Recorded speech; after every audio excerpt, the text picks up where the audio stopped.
एका छोट्या गावात एक प्रेमळ कोंबडी राहत होती. तिची 4 गोड पिल्ले होती. ती रोज त्यांची काळजी घेत असे.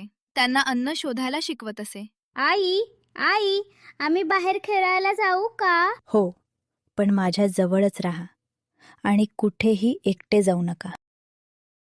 पिल्ले आनंदाने खेळू लागली. पण त्यातील एक पिल्लू खूप खोडकर होतं. ते आईचं ऐकत नव्हतं. मी थोडं पुढे जाऊन बघतो. तिथे काय आहे? ते पिल्लू एकटं दूर गेलं. तेव्हा तिथे एक भुकेला मांजर दबा धरून बसला होता. अरे वा, छोटं पिल्लू, आज माझं जेवण तयार. आई, आई, मला वाचव.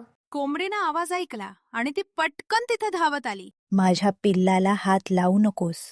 कोंबडीनं जोरात पंख फडफडवले आणि मांजराला घाबरवून पळवून लावलं. आई, मला माफ कर. मी तुझं ऐकलं नाही. काही हरकत नाही, पण लक्षात ठेव, नेहमी आईचं ऐकायचं. हो आई, आम्ही आता कधीच दूर जाणार नाही. आई वडिलांचं ऐकलं तर आपण नेहमी सुरक्षित राहतो.